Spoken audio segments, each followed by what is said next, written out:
All right, Mike here with first of all, just want to say big thank you to Jason who commented on my week 5 lineup review. And he said, like the reviews, keep it going. So I am going to keep it going because I don't get a lot of views on here. This, of course, is a startup. And I know that there's so many of these DFS sites and people who give advice and share their results. I like to be honest, and you can see my screen right now. This is my DraftKings. You can see where I didn't do great on some things. But I'd like to really be honest, tell you my philosophy. This is a grind for me. I'm still learning, but I feel like I'm getting closer to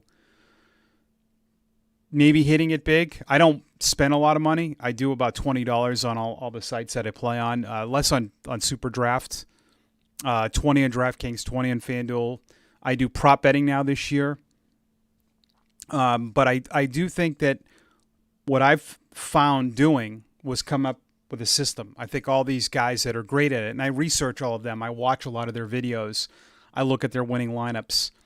You got to have a system to this. I thought week 6 was pretty easy for me on cash games. I will tell you, I did not take that same approach on FanDuel, where I did not do well. As you see, I lost everything. $16. This is the big mistake I made. On DraftKings, I Omaha'd Audible out of Devontae Adams. We'll get to my cash game lineup right here. I will tell you what I do. First of all, I'll go through my process. I do not play in large field cash games because there are too many duplicates. So, I've had people tell me you shouldn't share all of this stuff with people. Well, I want all of you to succeed. It would make no sense to make videos and show you what I do if I wasn't winning or wasn't sharing it. I play in 10-man 50-50s because look there's never there's a duplicate here. It happens. It's the same lineup. It is. This annoys me, but you're going to avoid it more in this. It's funny how I just clicked one and it was a duplicate. But most of the 10-man, you can see on all of these. So what I do, I have an 80-20 split. Let's get to how I spend my $20. I go 80-20, 16 in cash, 4 in GPPs. DraftKings, I do single entry, GPP. Let's go to last 7. I play all the free contests, which you should be doing. I throw a dime contest into my cash game. I throw that in. I do single entry. And I do a 3 max. These are my GPPs right here. 3 max, which I didn't do well. Single entry, $1.50, big deal. And then what I do is mostly 50-50s. I think I do, let's see, 8 50-50s, $8 of 50-50s, 2 head-to-heads, a double up, which is pretty much a 50-50, 10 player, 2 5 players. This is a triple up. Okay, so mainly 50-50s, a 10-player league, the top 3 cash, 5-player league, top 2. First place is $3. That way that way if you're winning in your 50-50s and your head-to-heads, if you don't win all of these, at least you get your money. So that's how I do it. I play small fields as my 50-50s, 10-man. That's all I do on DraftKings. No duplicate lineups. Top 5 win. FanDuel, I still stick to the 100 and do 50. You do get duplicates, but not as many as you get on DraftKings. All right? So this is how I go about constructing a cash game lineup. I think it's a very good score. And I'm actually proud of myself this week because I really stuck to my system. It starts with the running backs. I always play 3 running backs in cash games. In GPPs, I go with a receiver. I do 2 running backs and a receiver. This week for me was simple. I'm kicking myself for not playing Mixon, who had the best matchup, which I knew, but I didn't want to play Mixon against the Lions because I wanted to pay down on defense to squeeze in Kupp. So that's where I sacrificed. I really wanted to go with Taylor, Williams, Mixon. I thought the running backs this week were easy. Jonathan Taylor at that price against Houston. Williams, I usually like guys at home, but this is Washington. He's favored, 4,900. This was a lock. These were locks. I can't believe 3 people out of 10 had Jonathan Taylor. I'm not quite sure. If you think about this, if you're constructing a line, the point spread was 13.5. Home favorites, running backs, are the easiest to predict. They usually score a touchdown. I took Kareem Hunt because I knew he'd get all of the work. And actually, considering he got hurt and didn't play well, a score of almost 11 is not bad. So that's where I started. Then I go cheap defense. And then my quarterback this week was either going to be Heineke or Lamar Jackson. I went off of Heineke because I felt too many people were going to be on him, and I felt Jackson paying up. I felt there was running backs that were cheap enough to get up to Jackson. Usually I don't like to pay up. Let's see and he had Stafford, which is good. And Henderson was another golden play, by the way. Golden play. I have him in season longs. That was it. They were easy. The thing that this week, if you follow the home favorites and just favorites in general for running backs, you had Taylor, Henderson, Williams, Kareem Hunt, I don't think was a favorite. You even had Damian Harris. You had Mixon, you had Henderson. These guys were all cheap. It was easy to plug in running backs. So that's where you got to stick to those rules. That's what I stick to. And, Lamar was played a lot. Burrow was a great play in cash game. I just figured I wanted a piece of that game. It was either going to be Andrews here, pay down a quarterback, or go here, and it would have worked either way. And Lamar didn't have a good game, and that happens. Receivers at the last minute, I took Adams out, $9,000 even in cash games. I thought was too much, and that's sometimes you have to evaluate. And your lineups have to tell stories, and the way you play guys have to tell stories. The salaries can tell stories. Did I think for $1,100 less that Kupp was not in a good, if not better spot than Adams? Absolutely. Adams does not play well against the Bears.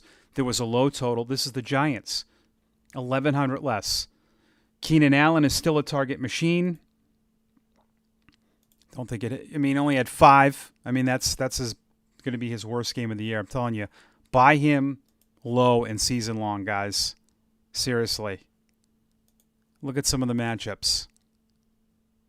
Dallas, bad. He had a good game. Kansas City, a lot of targets, scored. Vegas, a lot of targets. Just, Williams is playing good. Cleveland, but I'm still on. I still like him. The targets, season long, I'd grab him.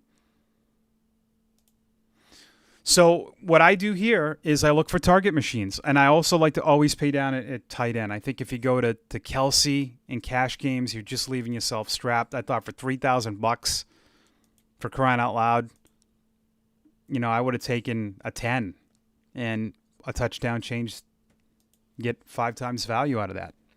Earned me a mission accomplished on a DraftKings. And I go for target machines. I'm a Patriots fan. This was just because I felt Myers average targets for 5,500 in a game. The game made sense to me. If this was the Jets, maybe not. A game that had a 51 over-under. Surprised how many people did not play Dak and Lamb and stacks with that game being so high, and he was low owned. So that's how I arrived there and won all my cash games. I tried something. I did a Thursday to Monday single entry GPP. I've never played this. I faded that first game completely, which I don't think is always the smart thing to do because that was Eagles, Bucks, and the winning lineup had Fournette and Antonio Brown and Ertz, actually. I still could have arrived at a good score if I just constructed better. I love playing Allen on the Monday night. See where he was Look at that. Less than 1% in the winning lineup. Derek Carr. Wow. And he played Jacobs, too. That's insane. I mean, that you never see that. Quarterback, running back. I wouldn't advise doing that. I thought I'd get less ownership on Allen. That's pretty good ownership. I think it's because of the game. Diggs, A.J. Brown, Humphreys, I thought. Knox got hurt. So, I cashed. Not a bad score, but not great. And let's see. Some of my other GPP lineups, it just didn't work this week, guys. This was my best 3 max. GPP scores you're going to have up and down. I went with the Stafford to Woods. Ran it back with Tony. And this could have actually worked out if he didn't get hurt. If he doesn't get hurt, maybe this game has even more points in it. Went with Hunt. I had Hunt everywhere. Taylor, that was an easy play for me. Baltimore. I played Baltimore a lot in stacks that I didn't use them, obviously. Played them single. And then I did the secondary game stack of Hunt and Moore that just didn't work. Hill on his own wasn't great. Jackson, Brown, ran it back with Keenan Allen. Tried that secondary stack again. Did Kelsey as a one-off. I mean, this just disaster. This was even worse. Chargers, Herbert, Eckler, Williams. Crap. Look at all these snowflakes. Ran it back with Brown. Tried a Cooks, Alley Cox. I mean, that had some low ownership here, but just didn't work. So that was my DraftKings. FanDuel, I did not take my same advice. I still came close to cashing. Did not take Devontae Adams out. Didn't make any sense. Go look at, I always do this. Last winning position, 120 points. That's it on FanDuel. FanDuel's much easier pricing-wise. This isn't a great lineup. I would never play J.D. McKissick. I wouldn't. And he ran a double stack. I mean, this is not a cash game lineup, but he played a cash game. I mean, this isn't great. But I sub Cup up, and I guarantee you Cup is in the first place. Yeah. So this is a stack. This is a double stack, which won a lot of tournaments. So I just don't do that. People have asked me if you thought about making one lineup and using both. No, because you're going in tournaments, you're going for upside, like a Henry Ruggs. In these 50-50s, you're going for more floor guys that don't have the higher ceilings. Cup is regardless. But someone like Keenan Allen, a lot of these guys, their ceilings aren't as high. Henry Ruggs, 3 catches, probably had 4 targets. But this is a good lineup that he has. A really good lineup. So that didn't work. Some of my best lineups were these crappy. Yeah, this was my best score, 153. Mahomes, I played with Darrell Williams and Tyreek Hill.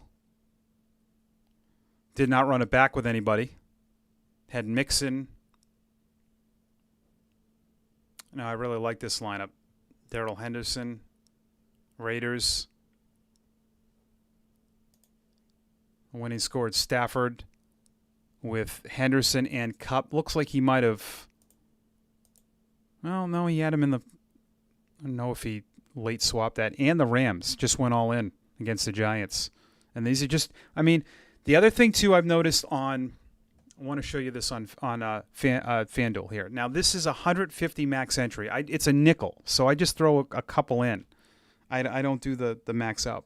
But look at the score, 210-24. Look at this lineup. This lineup, somewhat chalky, but this is where it comes to lineup construction. I don't play a lot of these. So what I do here for my 16-20 rule, you can see this is my $16 of cash games. A lot of 50-50s, two head-to-heads, triple up. I throw a single small squib And I'll show you why. I do one here, and then I do three. I put my cash game lineup in that squib, and then I do three small squibs. All right? Single entry. You don't get a lot for winning. This was my best lineup that didn't cash. Oh, no, I did I'm sorry. I did, getting confused. It's very easy. I do, in my $16, one of them is the small squib. Then for my $4 of GPPs, I do more of those small squibs, and then I do all single entry. Just ignore some of these 5 cents. I'm just a 35,714 single entry. Okay? Look at the winning score in this single entry, 210.20. All right? There's more money there, of course, but you want to win tournaments. I do these small squibs because look at the winning lineup. A score of 178.14, guys. All right? How many points less is that? I know it's only $100, but if you threw $3 in and had maybe like a modified cash game lineup, and you won all those squibs, and you took home $300 on $3. If you put that 178.14, okay, into this, what are you winning?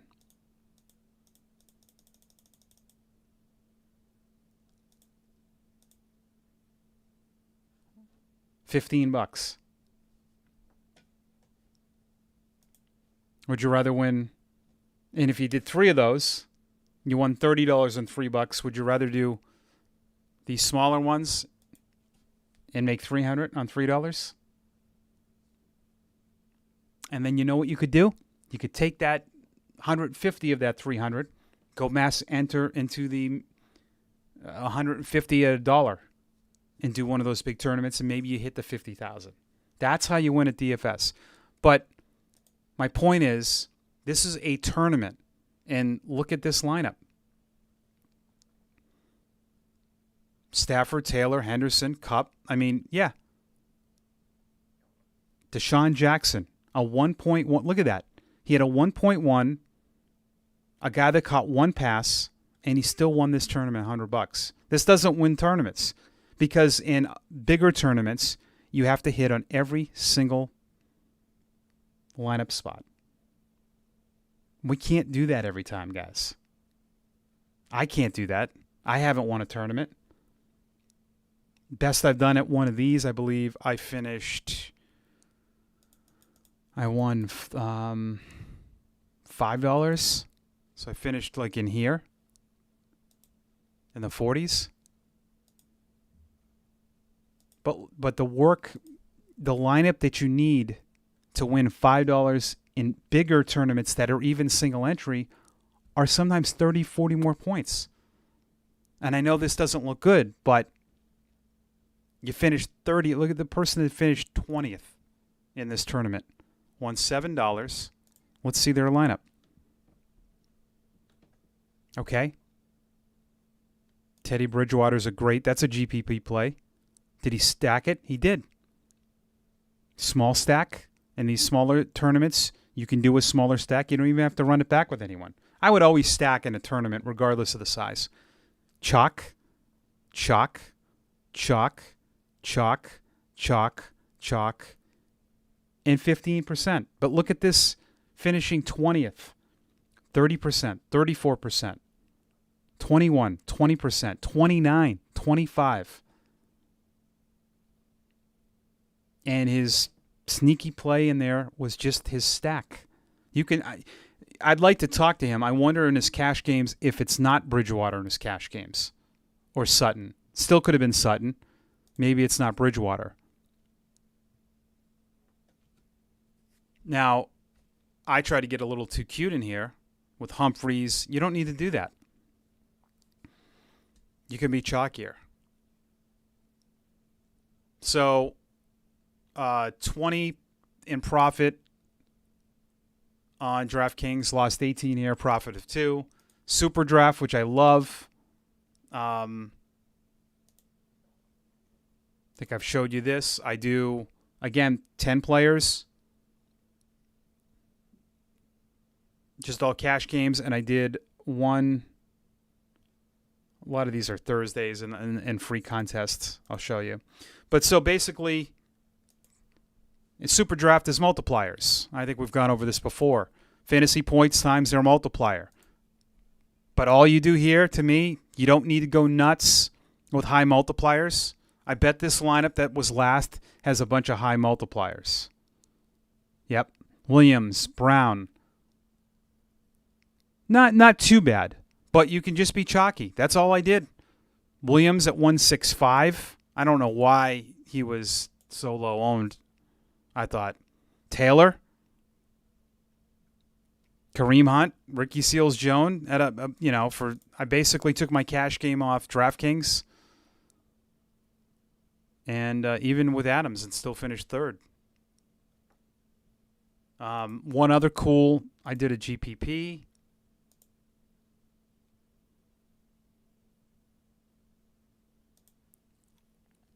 Winning lineup was, I love that Dallas-New England game. I went with Jones because his multiplier was 165. Prescott's was 115. I figured in a game with a 50, 51 over-under, I can't believe Prescott was lesser owned than Mac Jones. That makes no sense. Really like this. Jones with Henry ran it back with Lamb. And these just other games didn't work. Welcome back, T.Y. Hilton. I know I have a code for Thrive. I know I drive people nuts. Radio Mike, they'll match a deposit. I was never a prop betting guy. I put in $10, guys. I'm showing you how much I've won so far. All right? I basically do free contests, and I'm going to show you what I do. You know why? And I hate using this word. I hate saying hate. But I don't want to say you're dumb. You're not thinking this through. If you don't sign up and just throw $10, you don't have to throw $100. Please use my promo code Radio Mike. Just put in $10. Here's why: the Jaguars and the Raiders are sponsors of this. Every single week they have a free contest. It's a free contest, and I'll show you how it works. It's easy. You just pick out of all these props. You just pick 10 of them. Well, they're going to over or under. That's it. It's just Jacksonville. Basically all I do is go into Fantasy Pros, which I subscribe to and I love, by the way. And I'm going to show you their optimizer too. You're going to peek in the back door here. This is their optimizer. I love it. You can build stacks, to from running back, tight end, plus exactly one from opposing receiver, tight end, find stacks, projection ceiling. There you go. There's some stacks for you. I love Fantasy Pros, but I'll take their projections on here.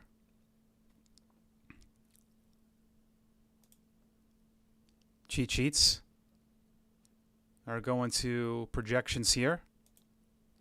And I basically just cross-reference. And if there's something that I think's a little too much, I might go, I don't know. But here we go. I'll show you the history. Free roll. $5. It's free. $5. $2. This was a free. I don't even know what this was. I just guessed and almost won this tournament. Look at this. Is this what, Esports? I just guessed on these. And I almost won $8 by guessing. Take advantage of new sites, free contests that give you free tickets. Owner's Box is another one. They're giving away free tickets, and I'll show you something that I won on there. This is another daily fantasy. Yeah, I have an issue. I have problems. But look at, I recently won $16 on a free $10 NHL ticket. This was free. I put in $10. They matched it. I got all these on, and they do week-long daily. You put in your lineup, you have that for a week. I totally just went to projected. This was not thought out. I just threw guys together, took away $16 without doing anything. Now, I've had two other free tickets that I didn't do great in. But, again, $5, $2, $2, $10. Free roll, 86th. I got a couple wrong. 765 points. I thought Marvin Jones was going to score. If Marvin Jones scores there, 110, 875. $10. I mean, I was 2 picks away from winning this whole tournament. $100. It all adds up. I'm telling you. $2, $10, $2, $7, $5, $2. These are all free rolls, guys. $2, $3. I mean, I made about $42 just going over unders. Need I put another one in? Yes, I will. Prize Picks. Love this. Signed up. I think I put in maybe $25. They matched it. Got a bunch of free tickets on this. I'm up to $83. Look what I've won. Entries won 3, $123. Not hard. I play games that I think I'm good at. I do mainly over-unders. I like, you can do that, or you can do what you think their fantasy score is going to be. I get to these early in the week because these change. But it's good stuff. Hope you did well this week. Good luck. And send me some more nice comments.